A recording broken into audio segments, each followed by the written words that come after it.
네, 여러분들 안녕하세요. 국궁사 출제 순위 강의 8강입니다. 8강. 오늘은요 16순위부터 하는데 몇 순위까지 할지는 모르고 일단 하는 데까지 한번 해보고 끊겠습니다. 처음에 보면 이제 16순위 사회문화 현상을 보는 관점 나오죠. 뭐 이거는 이제 기능론, 갈등론, 그리고 상징적 상호작용론, 교환이론 이렇게 네 가지 있는데 교환이론은요 아마 여러분들 시중에 교재 이제 2017년 대비용으로 나온 거 보면 아마 빠진 교재도 조금 많이 있을 거예요. 왜냐하면 교과과정이 2016년에 바뀌면서 고등학생 교과과정에서 교환이론 내용 자체가 아예 생략이 삭제가 됐죠. 그 덕에 이제 교과과정을 근거로 새로 출판한 그 공무원 수험서에 교환이론이 빠진 경우도 좀 더 있더라고요. 그래서 있는데 저희는 교재에 그냥 실어놨어요. 왜냐하면 말씀드린 것처럼 고등학교 교과과정이 바로바로 공무원 시험에 반영되지 않기 때문에 빠졌다고 안 실었는데 문제에 나올 수도 있으니까 그래서 실어놨습니다. 그래서 좀 참고하시고요. 일단은 크게 보면은요 관점에서 거시적 관점이 있고요. 그 다음에 이제 미시적 관점이 있죠. 거시적 관점이라고 하는 건 좀 크게 보는 거예요, 여러분들. 크게. 그쵸? 우리가 뭐 경제학, 거시경제학 뭐 이런 거 있잖아요. 그 다음 미시적 관점은 뭐 하는 거죠? 여러분들 좀 작게 보는 거죠. 사회현상이라고 할 때 우리가 그 사회현상이라는 건 누가 만드는 겁니까, 여러분들? 사람들이 만드는 거죠. 그래서 크게 본다는 것은 사람들이 모여서 이미 다 만들어 놓은 걸 가지고 본다는 거고, 그리고 미시적으로 본다는 건 그 사람 한 사람 한 사람 한 사람을 본다는 거다라고 생각하시면 돼요. 그래서 우리가 보통 얘기할 때는 거시는 숲을 보는 거고 미시는 누굴 보는 거다. 여러분들 이제 나무를 보는 거죠. 그래서 거시적 관점은 이미 발생한 어떠한 그 현상들, 이미 다 벌어진 어떠한 사회적 현상들, 뭐 여기에는 뭐 사회 구조도 있고 사회 제도도 있고 뭐 이렇겠죠. 그리고 한 개인이 아니라 집단, 조직 뭐 이런 것들을 대상으로 해서 연구를 하면은 그게 거시적 관점이라고 보시면 돼요. 아셨죠, 여러분들? 반면에 미시적 관점은 철저하게 누구를 보는 거냐면 이런 사회적 현상들 이면에 있는 어떠한 현상들을 만들어낸 사람들이죠. 각각의 행위자. 도대체 이런 행위자들이 어떤 생각으로 이걸 만들었는지 행위자의 동기나 의도 이런 것들을 좀 더 중요하게 생각하는 게 바로 미시적 관점이라고 보시면 돼요. 그럼 거시적 관점에는 크게 이제 두 개가 있죠, 여러분들. 뭐가 있습니까? 기능론하고 갈등론이 있죠. 일단 기능론이나 그 갈등론 쪽 관점은 둘 다 거시적 관점이에요. 아셨죠, 여러분들? 그래서 이 관점들은 각각 사회에 뭐가 있다? 구조가 있다라고 보고요. 그리고 어떠한 제도들이 그냥 뭐 랜덤하게 만들어지는 것이 아니고 또는 뭐 행위자의 어떤 주관적인 생각에 따라서 제도들이 달라지거나 하는 게 아니라 뭔가 일관된 형태의 구조가 있고 그 구조를 통해서 만들어지는 사회적 제도가 있다라고 보는 거죠. 그래서 그 제도들의 어떤 보편적인 원리가 있고 그 보편적인 원리에 대해서 고민하는 것들이 바로 거시적 관점이라고 보시면 돼요. 일단 기능론은요, 꽁트라는 사람, 그 우리가 이제 사회학의 아버지라고 하는데 그 처음 사회학을 창시한 사람이죠. 이제 그분이 만들어낸 게 기능론 쪽 관점이라고 보시면 되는데 그 꽁트가 만든 게 바로 뭐냐면 사회 유기체설입니다. 그러니까 사회학이 나오게 된 거는 실제로 보면은 그 자연과학의 영향에 아주 큰 영향을 받아요. 자연과학이라고 하는 건 자연현상에 내재되어 있는 어떤 법칙이 있다라고 보고 그 법칙을 찾아서 우리가 자연현상을 설명할 수 있고 예측할 수 있다라고 보는 거죠. 그런 것처럼 사람들 생각엔 이런 사회현상에도 분명히 뭐가 있을 거다? 어떤 법칙 아니면 어떤 틀, 구조 이런 게 있을 거다라고 하는 전제를 가지고 시작한 게 바로 사회학이라고 보시면 돼요. 그래서 꽁트가 사회학을 처음 연구하는데 막막한 거예요. 왜냐하면 자연과학은 있지만 사회현상을 대상으로 하는 학문이 한 번도 없었기 때문에 그러니까 어떻게 보면 자기가 뭐가 되는 거죠. 이제 첫 주자가 돼서 사회학이라고 하는 것 또는 사회를 대상으로 하는 학문을 연구하는 거죠. 막막한 겁니다. 이거 어떻게 해야 되는가. 그러다가 이 양반이 생물학에서 원래 꽁트가 이제 그 공학도라고 하더라고요. 공학도. 그러니까 자연과학을 연구한 사람이죠. 그러다 보니까 자기가 배웠던 생물학에서 어떤 기초를 그러니까 즉 아이디어를 얻어가지고 그러니까 사회를 연구하기 시작하죠.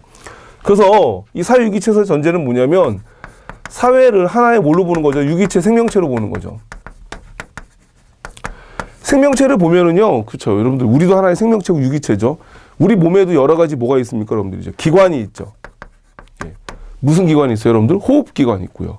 그 다음에 뭐 배설기관이 있고요. 생식기관이 있고요. 그 다음에 또 뭐가 있을까요? 뭐, 하여튼 여러 가지 기관이 있죠. 소화기관도 있네요. 그렇죠? 예. 또 이런 기관들은 또 어떠한 그런 뭐로 돼 있더라고요. 이제 각각의 어떤 뭐라 그럴까요? 이제 뭐 장기들로 구성이 돼 있을 거예요. 예. 그 다음에 또 뭐가 있냐면 조직이 있죠. 예. 뭐 근육 조직, 그리고 신경 조직, 뭐 이런 식의 조직도 있습니다. 그러면 각각의 기관과 각각의 조직은 하는 일이 다 같을까 다를까? 물론 다 다르죠. 예. 소화기관은 소화를 열심히 시켜야 되고 배설기관은 열심히 배설을 해야 되고요. 예. 이런 각각이 어떤 맡은 역할, 예. 이제 우리가 보통 그런 걸 기능이라고 하죠. 그 기능이 잘 수행이 돼야지만 뭐 할 수 있어요, 여러분들? 이 생명체가 계속 생명을 유지하고, 예. 건강할 수 있죠.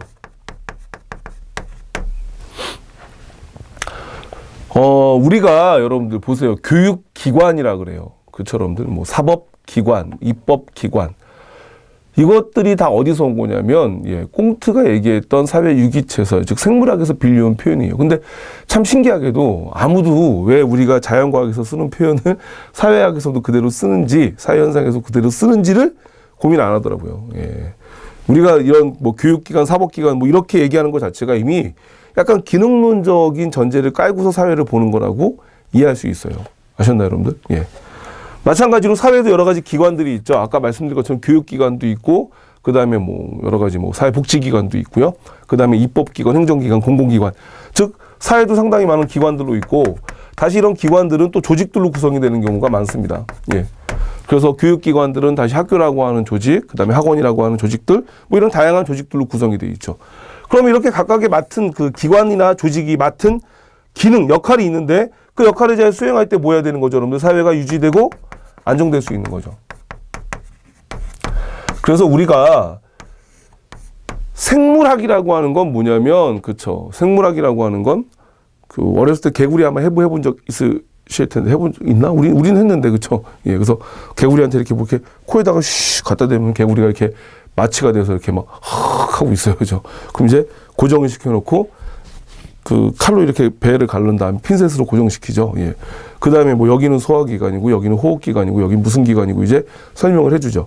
생물학이라고 하는 건 바로 그런 거예요. 어떠한 생물이 가지고 있는 각각의 기관들을 기능적인 측면에서 연구하는 겁니다. 아셨죠, 여러분들? 예. 의학도 비슷한 거 아닌가요? 의학도 각각의 인간의 몸이 가지고 있는 기관들이 기능적으로 어떤 역할을 하는지를 연구하고, 그래서 그 어떠한 기관이 한쪽 어떤 그 부분이 제 기능을 제대로 수행하지 못할 때 이걸 어떻게 치료하고 어떻게 그 기능을 정상화시킬 수 있는 것에 대해서 고민하는 게 바로, 예, 그게 바로 의학이잖아요. 그렇죠, 여러분들? 예. 그래서 그런 관점에서 보는 게 바로 사회 유기체설이다 또는 기능론이다 이렇게 이해하시면 될 것 같아요.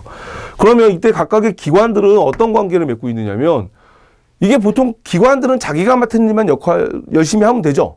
근데 이걸 열심히 함으로써 사회 안정과 유지가 가능하다라는 것은 뭐 이게 의도하건 의도치 않건 서로 무슨 관계를 맺고 있다? 예, 우리가 이제 뗄래야 뗄 수 없는 관계. 이거 우리가 다른 말로 뭐라 그래요? 유기체적 관계라 그러잖아요. 예. 유기체들은 서로 뭐 합니까, 여러분들? 협력하고 서로 의지하죠. 우리가 그걸 상의적이라 그래요. 협력하고 서로 의지한다. 그러니까 즉 상호 의존적 관계를 통해서 각자가 맡은 기능을 수행함으로써 서로에게 도움을 주고, 예, 그럼으로써 전체 사회가 유지되도록 한다. 예, 이렇게 이해하시면 될 것 같아요. 그 다음에 갈등론은 어떻게 보면 기능론적 시각에 대한 반발에서 나왔다고 보시면 돼요. 기능론에서 보면 우리가 한 기업도, 예, 노동자가 있고, 예, 사용자, 사장이 있고, 그 다음에 또 뭐 화이트 칼라, 블루 칼라가 있죠. 이런 사람들이 각자 자기가 맡은 기능과 역할에 대해 최선을 다함으로써 회사라고 하는 또는 기업이라고 하는 것이 계속 유지가 될 수 있고 일정한 수익을 낼 수 있죠. 그러기 위해서는 각자 맡은 분야의 역할을 열심히 해야 돼요. 예. 그러면은 블루칼라나 화이트칼라나 사용자나 노동자는 서로 무슨 관계를 맺고 있는 거죠? 상호 협력적, 의존적 관계를 맺고 있는 거죠. 이게 기능론적 관점에서 회사를 보는 거라면, 예. 갈등론적 관점은 좀 다르죠. 예. 이 양반들은 기업 내에서 사용자를 뭐라 그러죠, 여러분들? 이제 지배자다. 지배계급이다라고 보고요. 노동자를 뭐라 그러죠, 여러분들? 이제 지배자라고 얘기하죠. 이 둘 사이에서 뭐가 존재합니까, 여러분들? 바로 지배계급이 피지배계급의 그 어떠한 뭐라 그럴까요? 이제 신분? 어떤 기본권이나 아니면 기본적으로 인간이 누려야 될 어떤 권리들 그런 것들에 대해서 이제 억압하고, 예. 또 경제적으로 뭐 하죠, 여러분들? 이제 착취하고. 그러다 보니까 이 둘 사이에서는 어떤 권력 관계가 존재한다는 거죠. 예. 그런 권력 관계를 통해서 어떤 사회적 불평등이나 차별 이런 것들이 존재하고 이런 것들이 계속 영속화된다라고 보는 게 갈등론적 관점이라고 보시면 돼요. 만약에 우리가 학교를 바라본다 그러면 기능론 학교를 어떻게 보냐면요. 사회화적인 측면에서 봐요. 학교라고 하는 교육기관이 구성원들을 계속 사회화시켜서 구성원들을 계속 재생산해야지만 이 구성원들이 사회 각자 현장에 투입돼서 자기가 맡은 역할을 하고 그럼으로써 사회가 안정 유지될 수 있다라고 이렇게 분석을 하면 그거는 기능론입니다. 예. 갈등론 학교를 어떻게 볼까요, 여러분들?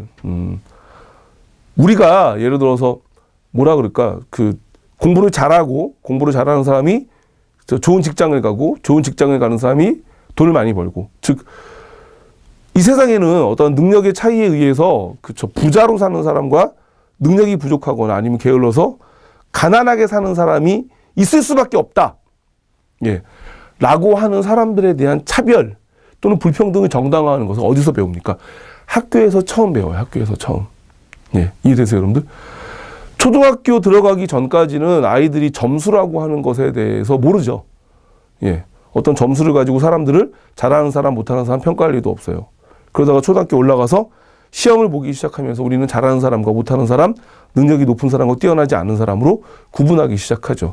그래서 성적이 잘 나오는 친구들은 선생님들한테 이쁨도 받고, 성적이 잘 안 나오는 친구들은 꾸지람도 받겠죠. 꾸지람도.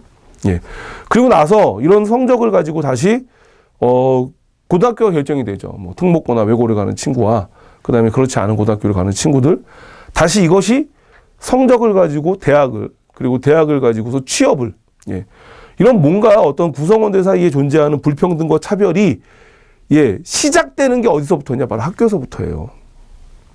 그래서 학교는 어떤 사회적 기득권들이나 지배계급이 가지고 있는 가치들을 학습시킴으로써 자신들의 기득권이 정당화. 예. 그러니까 내가 내가 누구한테 이걸 뺏어서 가지고 있는 게 아니라 나는 학교 다닐 때부터 열심히 공부했으니까 내가 기득권을 가지고 회사 사장이 되거나 이사가 되는 건 되게 당연한 거야. 라고 해서 자신들의 기득권을 정당화하는 것. 이제 그것이 바로 학교다라고 보는 거죠. 예. 또 우리가 뭐가 있을까요? 가족을 본다? 기능론 관점에서 보면 가족도 역할별로 구분을 해요. 아버지는 경제활동을 통해서 돈을 벌어오고 엄마는 살림을 하고, 그래서 가족이라고 하는 하나의 사회 공동체가 유지가 될 수 있고요. 또 가족이 유지가 되면서 가족이 맡은 사회학 역할이나 그 다음에 양육, 보호 이런 기능을 잘 수행함으로써 또 더 큰 사회가 유지되고 안정될 수 있다. 이렇게 보면 이제 그게 기능론적 관점이죠. 갈등론적 관점에서 보면 뭐라 그럴까요? 우리나라 사회는 되게 가부장적이라 아버지들이 돈을 버니까 경제권을 장악하죠. 그렇기 때문에 항상 엄마 위에서 군림하는 거예요. 예. 또 되게 신기하게 맞벌이를 해도 집안 살림은 누가 더 많이 하죠? 여자가 더 많이 하죠. 이런 것들이 왜 나타나느냐? 지배계급이 남성이기 때문이에요. 예. 이런 것처럼 가족 내에서도 어떠한 지배계급과 피지배계급 간의 구분이 있고, 이 계급 간의 갈등이 있고, 차별과 불평등이 있다라고 이렇게 분석을 하면 그게 바로 갈등론적 관점이다라고 이해하시면 될 것 같아요. 아셨죠? 예. 그래서 기능론, 갈등론에 대해서 간단히 봤죠. 그러면 기능론하고 갈등론에서 사회 문제를 뭘로 보냐? 기능론은 사회 문제가 잘 발생하지 않는데 가끔 가다가 어느 한 기관이 자기가 맡은 역할을 잘 하지 못하거나 기능을 수행하지 못하면 그게 사회 문제예요. 그러니까 우리 몸에서도 소화가 잘 안 되면, 그렇죠, 여러분들 병원에 가서 치료받아야 되죠. 예. 그리고 호흡이 잘 안 돼도 치료받아야 되고. 그런 거 우리가 뭐라 그러죠, 여러분들? 바로 문제인데, 이 문제를 사회유기체에서는 뭘로 본다고요? 병으로 봐요, 병. 그러니까 사회 문제는 그 사회가 병에 걸린 거예요. 어느 한 부분이 제 기능을 수행하지 못하는 거니까. 그래서 기능론에서 사회유기체설에서는 사회 문제를 바로 뭐라 그래요? 사회적 병리현상이라고 그래요. 병리현상. 그래서 나중에 혹시 여러분들 문제 풀다가 사회적 병리 현상이란 말 나오면 그건 사회 유기체설에 입각한 거니까 기능론적 관점이다라고 가셔야 됩니다. 예. 그래서 기능론이 보는 문제는 일시적인 거고, 예. 구조가 문제가 아니라 구조가 제대로 작동하지 못할 때, 제대로 작동하지 못하는 경우, 즉 어느 한 부분이 제 기능을 수행하지 못할 때 나타나는 게 문제다. 예. 반면에 갈등론에서 보는 사회 문제는요, 늘 있는 겁니다. 예. 계급 간의 갈등, 대립, 차별, 이런 것들이 사회 문제입니다. 사회 문제. 그렇기 때문에 사회 문제라고 하는 게 일시적으로 존재하는 게 아니라 아예 늘 내재되어 있는 거죠. 그래서 갈등론은 구조 자체가 문제고요. 기능론은 구조 자체가 문제가 아니라 구조가 제대로 작동하지 못하는 것이 사회 문제다. 예. 그 다음에 이제 미시적 관점으로 갈게요, 여러분들. 미시적 관점은요, 처음에 뭐가 있죠, 여러분들? 상징적 상호작용.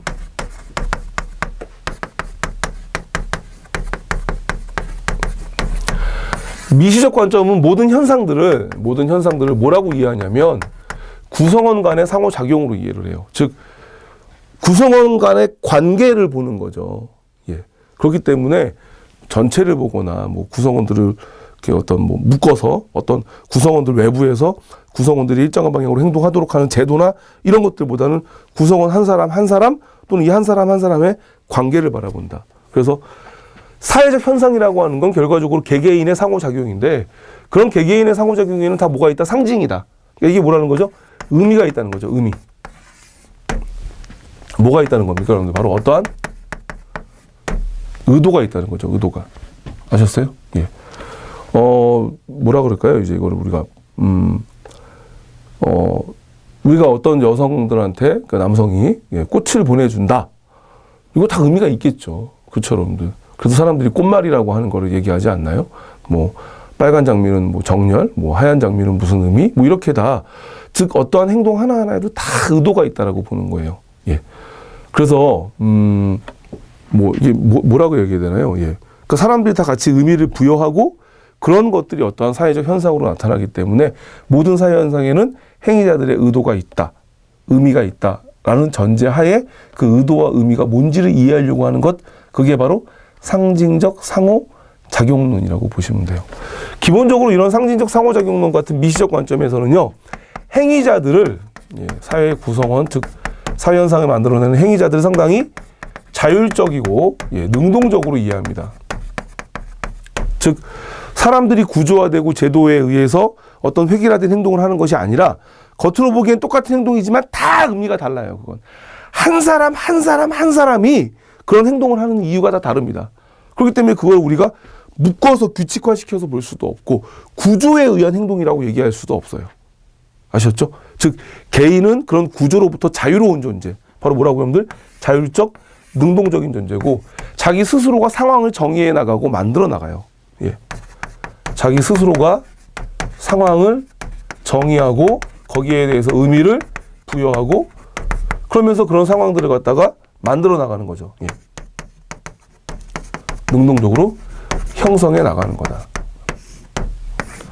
그래서 이런 것들이 바로 미시적 관점에서 상징적 상호작용론이라고 보시면 됩니다. 예.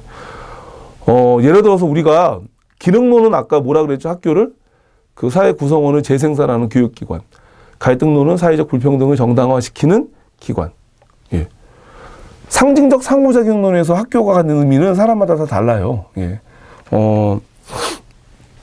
제가 이제 올해 오늘 이제 수능인데, 예, 올해 가르쳤던 학생들 중에 그림 그리는 학생이 있어요. 그림 그리는 학생. 그러니까 이 친구가 이제 여름방학에는 미술학원에서 특강을 하니까 아침에 보통 뭐 한 10시, 11시에 가서 저녁에 10시, 11시까지 그림만 그리다 와요. 그러니까 너무 힘들어 하는 거예요. 예. 그래서 저한테 그런 말 하더라고요.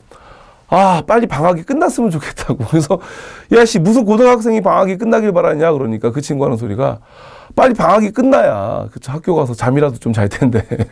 예? 미술학원 가서 하루 종일 그림 그리니까 잠잘 시간 없고 너무 힘들다고. 그럼 그 친구는 지금 학교를 어떤 곳으로 보는 거예요? 예, 잠자는 곳으로 보는 거예요. 아셨죠, 여러분들? 또 어떤 친구들은 학교를 가서 공부를 배운다고 생각하고 열심히 공부하는 친구도 있을 거고요. 또 그 중에 어떤 친구들은 수능 막바지에 가서 일부러 학교를 조퇴를 하거나 결석을 하는 애들도 있어요. 왜냐하면 학교 가면 공부가 안 된대요. 그냥 학교로 가면 계속 친구들하고 놀게 되기 때문에 자기는 일부러 좀 조퇴를 하거나 결석을 해서 좀 집에서 공부하는 게 낫다라고 해서 학교를 안 가는 친구도 있더라고요. 그럼 그런 친구들한테 학교는 뭐 하는 곳입니까? 바로 노는 곳이죠. 예, 맞아요, 여러분들. 예. 또는 뭐 학생들에 따라 차이가 있는데 학교는 돈 버는 것이다. 뭐 이렇게 생각하는 애들도 있을까요? 예. 그래서 가서 삥 뜯고 뭐 그러면서 나에게 학교는 은행 같은 곳이야. 막 생각할 수도 있으니까. 즉, 학교라고 하는 것에 있어서 정해진 의미가 없어요. 왜냐하면 다 개별적으로 서로 다르게 학교라고 하는 것을 정의한다는 거죠. 됐나요, 여러분들? 그래서 우리가 학교가 가지고 있는 기능이나 역할 또는 학교의 모습을 거시적 관점처럼 획일화시켜서 볼 수 없다. 그게 바로 상징적 상호작용론이었다라고 보시면 돼요. 예. 저는 학교가 공부하는 곳이었어요. 예. 학교 가서 공부 많이 했나? 예, 공부 많이 했던 것 같은데. PD님은 어땠어요? 학교가 공부하는 곳, 친구들 만나는 곳, 노는 곳, 아니면 돈 가지러 가는데, 은행. 세 번째, 뭐였죠? 노는데? 그렇죠. 예. 대부분 다 그런 용도로 가지 않나요? 예. 그 다음에 나오는 게 이제 상징적 상호작용 말고 교환이론 있죠. 교환이론은 인간이 만들어내는 모든 사회 현상이나 어떤 행위들에는 반드시 뭐가 있다, 여러분들 이제? 보상과 제재가 따른다. 뭐 제재라고 하는 거 우리가 다른 말로 뭐라고 할 수 있죠? 비용이라고도 할 수도 있죠. 사람들은 상당히 뭐예요, 여러분들 이제? 합리적이에요, 합리적. 그렇기 때문에 항상 뭐가 큰 쪽으로 움직인다? 보상이 큰 쪽으로 움직인다. 예. 저도 여기서 이렇게 강의를 찍는데, 예. 강의를 찍는 게 왜 찍을까요, 여러분들? 나한테 이게 뭔가 이익이 되고 이로우니까 찍겠죠. 해로운 거 안 하려고 하는 게 사람 아닙니까? 예. 피디님 저 지금 카메라 뒤에 앉아 있는 건데 아마 저거 앉아 있어서 저기 앉아서 계속 그 카메라만 쳐다보고 있으려면 답답하고 힘들 거예요. 그렇죠? 예, 어떻게 보면은 그런 것들도 약간의 희생과 같고 또 내가 지불하는 비용인데 그럼에도 불구하고 저렇게 바른 자세로 앉아 있는 건 지금 혼자 웃고 있어요, 지금. 아주 바른 자세로 앉아 있는 건 그만큼의 뭐하다? 보상이 따르고 자기는 그 희생과 제재보다는 보상이 더 크다고 보니까 앉아 계시겠죠. 예. 모든 사람들은 다 합리적이라서 항상 보상이 큰 쪽으로 행동을 해요.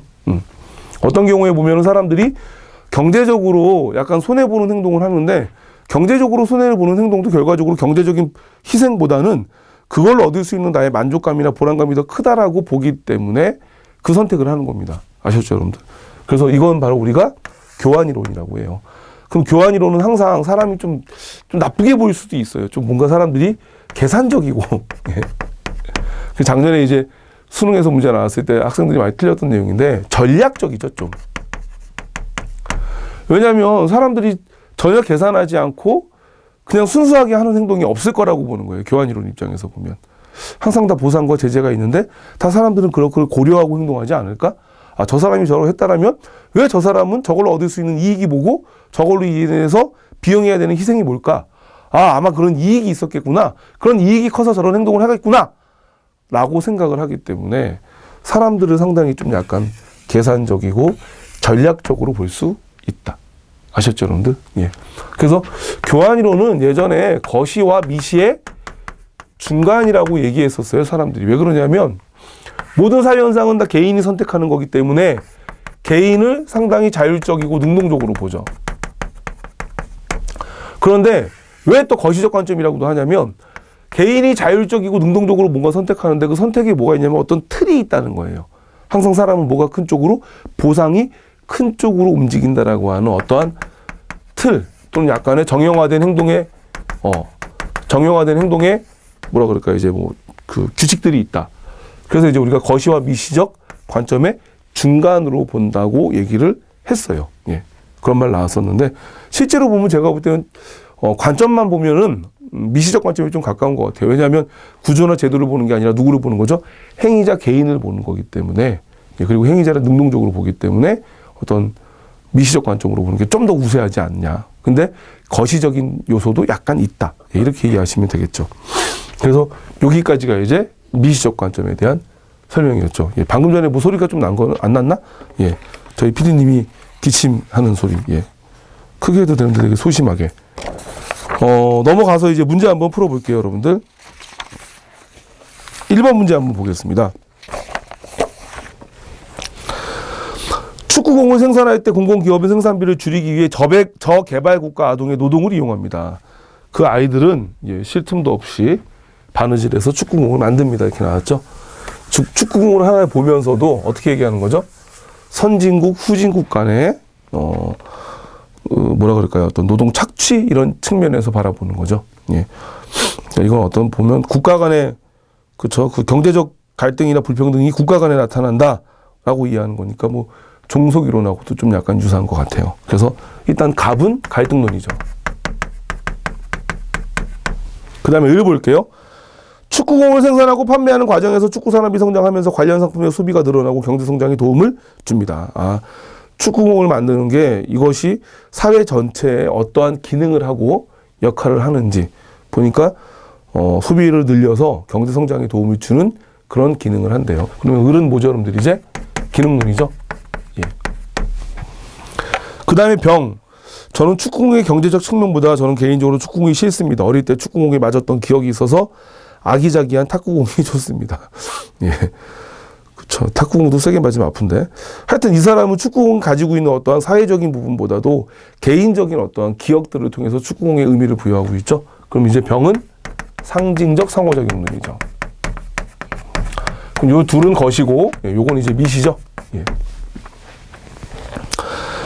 1번 볼게요. 갑은 인간이 자율성을 지닌 능동적인 존재로 본다. 예, 자율성을 지닌 능동적 존재로 보는 건 미시적 관점이니까 병이 되겠죠. 을은 사회 안정보다 변동을 강조한다. 뭔가 이 사회를 구조적으로 문제가 있다라고 보고 변동을 원하는 건 바로 뭡니까? 거시적 관점이죠. 예. 그리고 갈등론이죠. 그러니까 을이 아니라 갑으로 가야 되죠. 병은 사회적 행위나 사물에 대한 개인적인 해석을 중시한다. 이게 맞죠, 답은. 답은 몇 번입니까? 3번이죠. 갑은 미시적 관점, 을과 병은 거시적 관점. 예, 이건 틀렸죠. 그 다음에 요거 한번 볼까요? 2번. 학교는 교육을 통해 사회 성원의 사회화를 담당하고 인력을 양성해서 적재적소에 배치함으로써 사회 효율성을 높인다. 즉 학교가 가지고 있는 어떠한 사회적 기능에 대해서 얘기하니까 2번에 가는 기능론이죠. 예.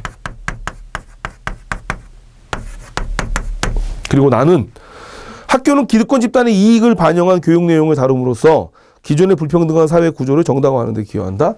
나는 갈등론이죠. 예. 그럼 기능론 갈등론이니까 1번 가는 갈등과 대립을 일시적인 사회 병리 현상으로 간주한다. 맞나요? 맞죠? 사회 병리 현상이라고 하는 건 사회 문제가 생기는 것을 어떤 유기체의 병과 유사한 현상으로 보는 거니까 예, 유기체설이고 기능론입니다. 가는 사회 구성 요소들이 상호 의존적 관계에 있다고 본다. 이것도 맞고요. 3번 가는 특정 계층의 합의에 의해서 사회 통합이 이루어진다. 여기서 되게 중요한 건데 여러분들 보세요 한번. 합의를 강조한다? 합의라고 하는 건 구성원들 서로가 모여서 서로 뭐 하는 겁니까? 여러분들 이제 토론이나 얘기를 하고 그래서 하나된 의사를 서로 절충하고 만들어내는 거죠. 예.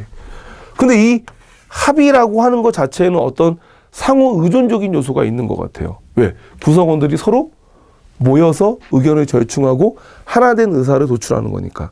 그런데 여기서 되게 중요한 겁니다.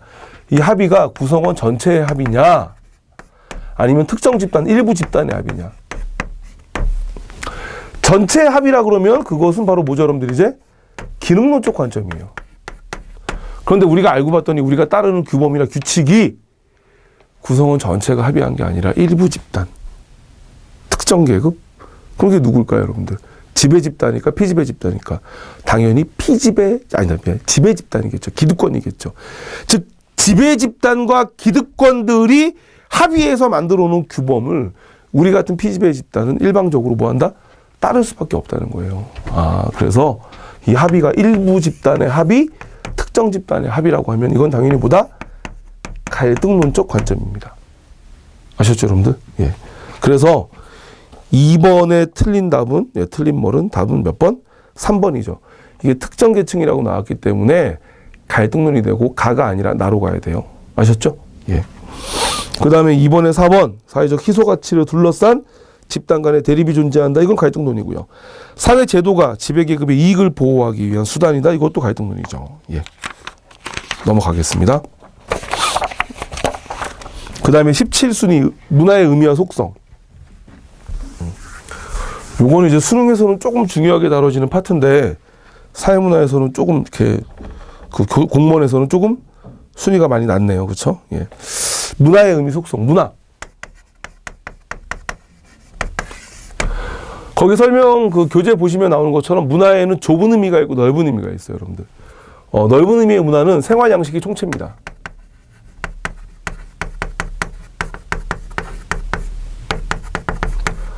그러니까 이거 뭐라 그러냐면 그냥 삶의 방식이라고 보시면 돼요. 사는 모습. 다 문화예요, 여러분들. 사람들이 살아가는 거. 물론 여기서 몇 가지 빠지죠. 살아가는 모습이긴 한데 구성원 전체가 공유하는 모습이 아니거나 아니면 이것이 선천적인 거, 그러니까 그 후천적으로 학습된 것이 아니라면 그건 문화가 아닙니다. 근데 후천적이고 구성원들 모두가 또는 대다수가 공유하는 삶의 방식이 있다라면 그런 것들은 다 뭐가 된다? 문화가 된다라고 보시면 돼요. 예. 그래서 넓은 의미의 문화는요, 보통 뒤에 붙어요. 예. 한국 문화. 예. 뭐 아니면 지역 문화. 뭐 이런 식으로 이제 문화라는 단어가 보통 뒤에 붙을 때는 넓은 의미의 문화다. 근데 이제 앞에 붙으면서도 넓은 의미의 문화인 경우가 있어요. 이렇게 문화유산이라고 얘기할 때. 예.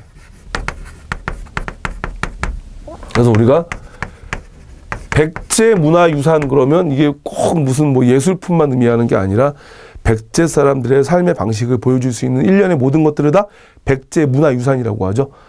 만약에 백제 시대의 사람들이 어떤 살던 집터가 나오면 그런 것도 문화유산에 포함돼요. 아셨죠, 여러분들? 예. 그리고 또 뭐가 있죠? 뭐 무형문화재 할 때.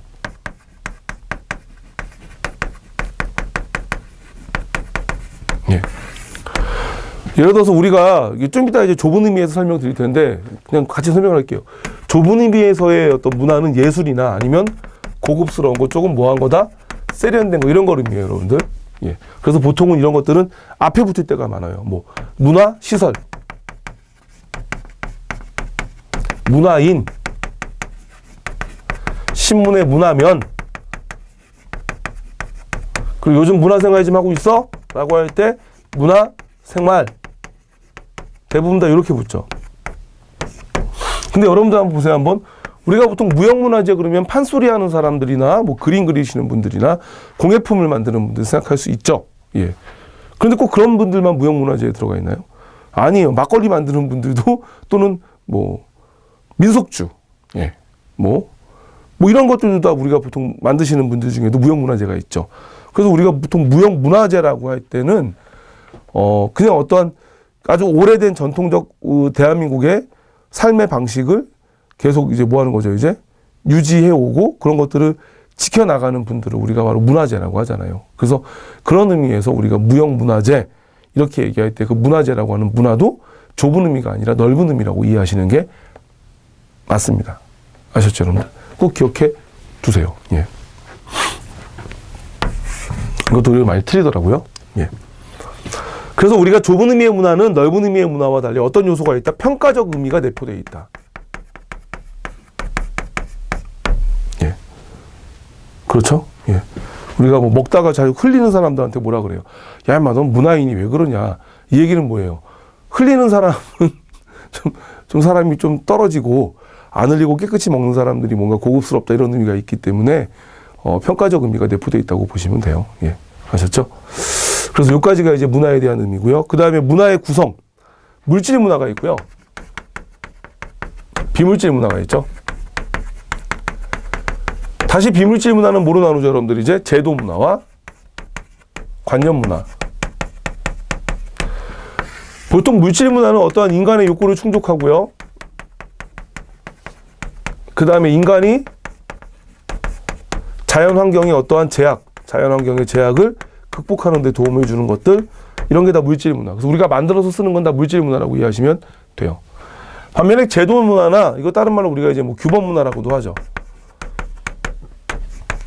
법이나 관습, 뭐 윤리 이런 것들로 사회 질서를 유지하게 하는 거죠. 그래서 구성원들이 뭔가 안정된 생활을 할 수 있도록 하는 것들. 관념 문화는 뭐가 있을까요? 종교나, 그 다음 또 뭐가 들어가죠? 또 뭐 사상, 이데올로기, 이념, 뭐 예술. 예.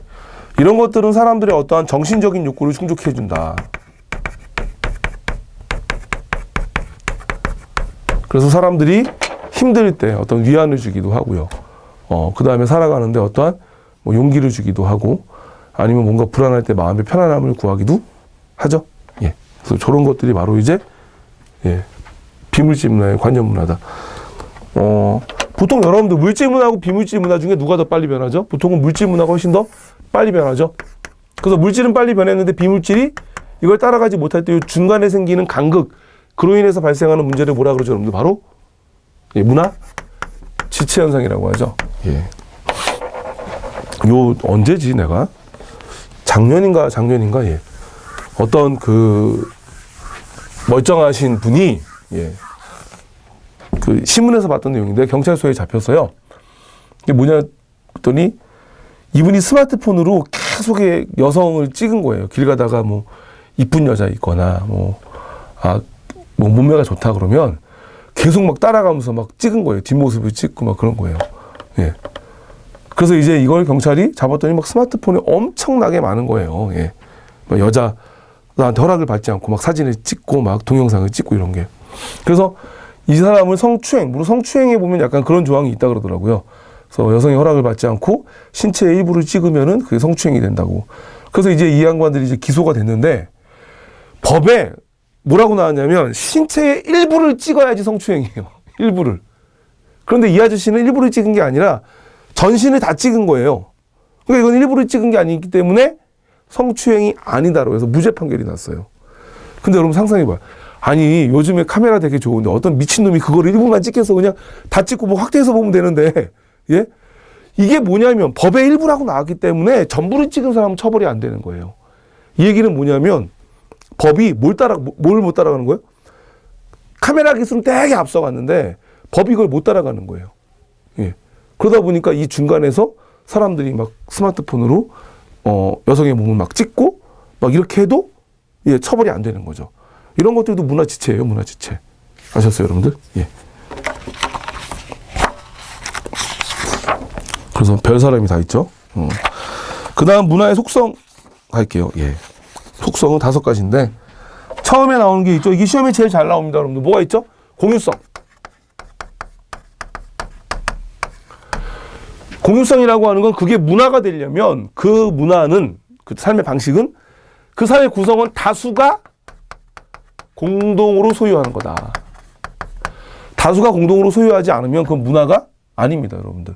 예를 들어서 우리가 양말을 신는데 내가 양말을 한쪽은 길게 신고 한쪽은 이렇게 접어서 이렇게 신는다. 그럼 그건 문화야, 문화가 아니야. 문화가 아닙니다. 아셨죠? 왜?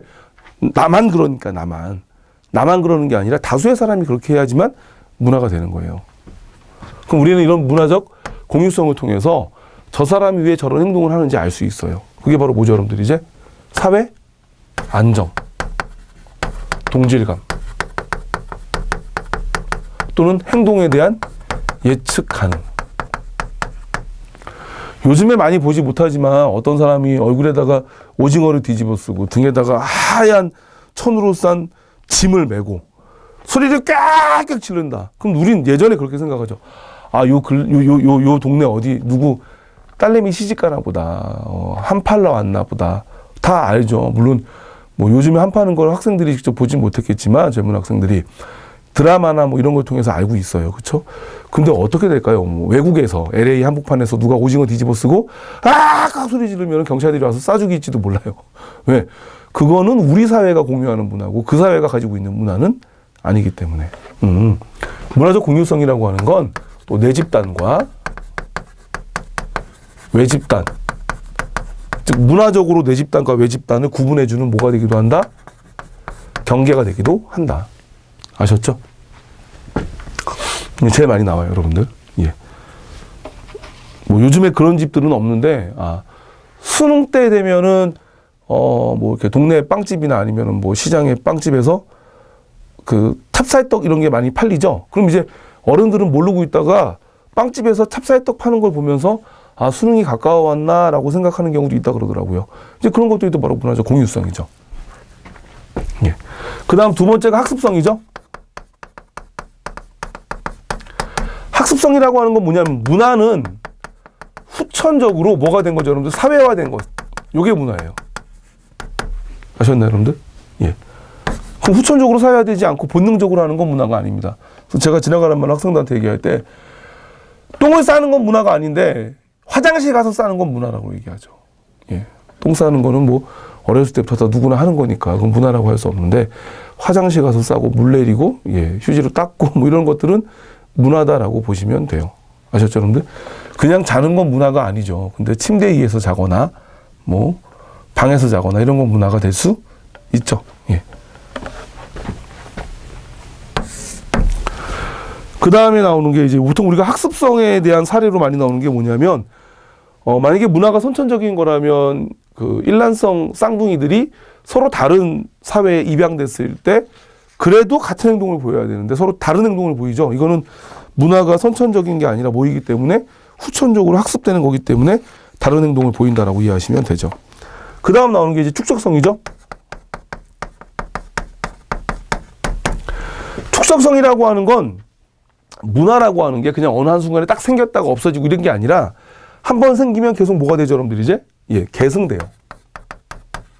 그런데 원래의 모습 그대로 계승이 되는 게 아니라 여기에 또 새로운 것이 뭐하죠? 발전되죠. 즉 기존의 문화적 요소가 그대로 유지가 되면서 그 위에 새로운 문화적 요소가 계속 뭐가 된다? 누적된다라고 보시면 돼요.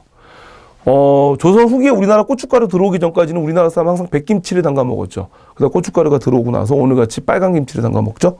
이런 것들도 어떻게 보면 문화의 축적성이죠. 예. 근데 이때 이제 문화가 뭘로 개성이 되느냐? 바로 상징 체계를 통해서 개성이 돼요. 상징 체계는 뭐 언어나 기호나 그림이나 뭐 이런 것들을 의미하죠. 즉 상징 체계를 통해서 문화가 계속 계승되고 그 위에 새로운 문화 요소가 누적되는 것들. 그걸 우리가 바로 축적성이라고 합니다. 그 다음 나오는 게 뭐 있죠, 여러분들? 총체성, 정체성. 예. 총체성은요, 부분의 문화가 서로 어떻게 돼 있다? 유기적으로 연결돼서 전체 문화를 구성한다.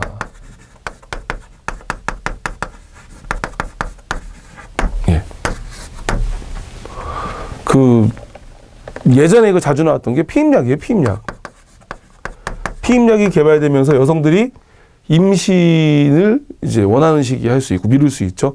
그러면서 결혼하면서 이제 직장을 그만두지 않아요. 그러니까 여성들의 뭐라 그럴까요? 이제 뭐 직장, 즉 여성들의 경제적 지위가 예전보다 많이 높아지죠.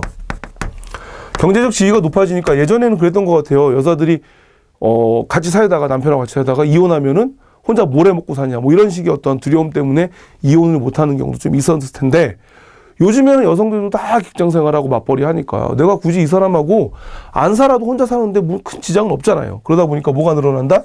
이혼이 늘어난다. 피임약이 만들어졌더니 이혼이 증가하고 있대요. 이런 것들이 바로 예, 문화적 총체성 이렇게 되는 거고요. 또 최근에 수능에 나왔던 건 뭐냐면 어떤 나라가 이제 옆 나라에서 양을 들여왔어요. 양을 들여오니까 이제 의복의 문화가 바뀌는 거죠. 예, 양털을 이용한 옷들을 만들어서 의복 문화가 바뀌고 그 다음에 이제 양고기를 먹으니까 음식 문화도 바뀌고 예. 그리고 이제 양을 키워야 되니까 집안에 뭐가 있어야 돼요? 양을 키울 수 있는 뭐 그런 식의 공간도 있어야 되니까 주거 문화도 바뀌죠.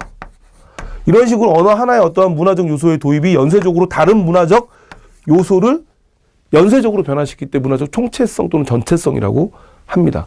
그러니까 이게 부분 문화가 유기적으로 관계가 돼 있기 때문에 이런 현상이 나타나잖아요. 그렇죠? 예. 그 다음에 마지막에 나오는 게 이제 변동성이죠. 예. 변동성은 시간이 지나면서 새로운 문화 요소가 예.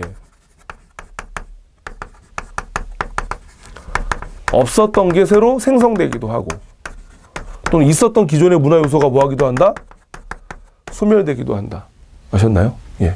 그래서 예전에는 총체성하고 변동성을 우리가 따로 구분해서 문제를 냈는데 요즘 수능에서는 총체성하고 변동성을 따로 구분하지 않아요. 예. 그래서 만약에 양을 키우기 시작하면서 주거, 의복, 음식 문화가 바뀌었다라고 얘기하면은 요즘 수능 쪽에서는 총체성과 변동성 두 가지가 다 나타났다고 얘기합니다. 예. 그런데 예전에는 이렇게 해도 두 가지를 다 나타났다고 얘기 안 하고 주로 총체성만 얘기를 했었어요. 근데 요즘에는 결과적으로 총체적인 어떤 관계 속에서 변화가 일어나니까 총체성과 변동성을 같이 봐야 되지 않느냐. 예. 그래서 뭐 요 근래 생긴 변화기 때문에 공무원 시험에서는 아마 제가 생각하기에는 그냥 총체성만 찾으라는 식으로 문제가 나올 수 있어요. 아셨죠, 여러분들? 그래서 어떤 하나의 변화가 연쇄적으로 다른 것의 변동을 가지고 왔다. 그러는데 총체성과 변동성 두 개가 아니라 그 중에 하나만 고르라고 한다? 그러면 공무원 시험에서 뭘 골라야 돼요? 총체성을 골라야 돼요. 아셨죠, 여러분들? 그런데 이 문화 요소 하나가 변했는데 얘가 다른 것들을 연쇄적으로 변화시키는 게 안 나오고 그냥 문화 요소 하나만 한 가지 현상만 변했다라고 얘기하면 그때는 변동성으로 가는 게 맞죠. 아셨나요? 예. 조금 개념들이나 이런 출제 유형이 자꾸 바뀌어요. 예. 그래서 가리키는 사람도 복잡하죠. 어쨌든 문제는 뭘 풀어볼까요? 예. 1번 한번 풀어볼게요. 현대 가옥은 난방 기술의 발달로 자연환경에 영향을 덜 받지만 전통 가옥에서는 자연환경에 가옥의 위치와 방향뿐만 아니라 외부 형태와 내부 구조까지도 영향을 주는 매우 중요한 조건이었다. 겹집은 대들보 아래에 방을 두고 두 줄로 배치한 전자형 가옥으로 겨울이 길고 추운 관북지방과 태백 산맥 또는 소백 산지 등 산간 지역에 분포했고, 이게 뭡니까 여러분들? 이제 난방 기술이 변하면서 가옥의 형태도 바뀌었다. 그러니까 예전에는 기후의 영향을 많이 받았지만 오늘날에는 난방 기술이 발달하면서 기후의 영향을 덜 받고, 그러다 보니까 현대 가옥의 형태는 옛날의 가옥 형태와 다르다 이렇게 얘기하는 거죠. 지금 뭘 얘기하고 싶은 걸까요, 여러분들? 아마 총체성에 대해서 얘기하고 싶은 것 같아요. 아니면 또 문화를 통해서 우리가 어떤 자연환경의 그 제약을 극복했다. 예, 이런 것들이 나와야겠죠. 1번, 문화는 상징체계 학습과 이를 통한 축적을 통해 창조된다. 이거는 축적성이니까 관계없고요. 2번, 문화는 자연환경의 차이에 따른 제약을 극복하는 과정에서 형성된다. 맞죠, 여러분들? 물론 난방 기술이 발달해서 현대 가옥은 다양한 형태를 띠고 있지만 이전의 어떤 가옥의 모습들은 자연환경이 가지고 있는 제약을 극복하는 과정에서 만들어진 거다라고 얘기하죠. 그래서 답은 2번입니다. 3번, 문화는 세대 간의 전승을 통해 문화가 창조되면서 발전한다. 이거 똑같이 축적성입니다. 문화는 한 사회의 환경보다 역사적 배경에 영향을 더 많이 받는다. 가옥의 형태는 지금 환경의 영향을 많이 받는다고 얘기했죠. 예. 그 다음에 2번 볼게요. 2번. 세안도. 예, 세안도는 뭡니까? 미술이죠. 그러면 1번에 미술은 심미적 욕구를 표현한 예술이다. 맞고요. 그 다음에 소나무와 잣나무 집을 그렸다. 이건 모르죠, 여러분들 이제? 예, 그림을 그리는 건 기술이죠. 예, 그렇기 때문에 니은은 유용한 목적으로의 형태를 변화시키는 기술이다. 맞고요. 그 다음에 제자 이상적인 선비의 지조를 지녔다는 의미, 이렇게. 이건 지금 현재 그림에서 그런 의미를 부여한 거죠. 예. 그래서 그림이 하나의 상징 체계가 되긴 합니다. 하지만 그림이 어떤 상징을 띈다고 해서 그것이 언어가 되는 건 아니죠. 예. 그래서 틀린 답은 몇 번이다? 3번. 예. 그래서 지조를 지녔다는 의미 그 자체가 예, 어떠한 언어가 되지는 못한다. 그리고 예, 리을은 본래의 의미에서 다른 의미를 부여하는 상징이다. 소나무와 잣나무의 그림을 통해서 제자 이상적을 비유했다고 했으니까 상징은 되겠죠. 예. 2014년 경찰 문제인데 사회가 처음 도입되고 난 이후의 문제들을 보면 좀 깔끔하지가 못해요. 제가 볼 때는 요 아마 이번 문제도 푸시면서 조금 까다로울 수 있는데 이때가 아마 경찰 공무원 시험에서 처음 도입됐나? 그럴 거예요. 그래서 문제가 좀 깔끔하지가 않죠. 근데 요즘에는 뭐 이런 식으로 좀 약간 애매모호한 문제가 안 나오니까 크게 걱정하지 않으셔도 됩니다. 예. 그리고 16순위까지 했어요. 17순위까지 했죠. 예. 18순위까지 하면 좋은데 좀 길어질 것 같네요. 그래서 여기까지 하고요. 요 18순위서부터는 이제 그 다음 9강으로부터 9강으로 넘기겠습니다. 예. 수고하셨습니다, 여러분들.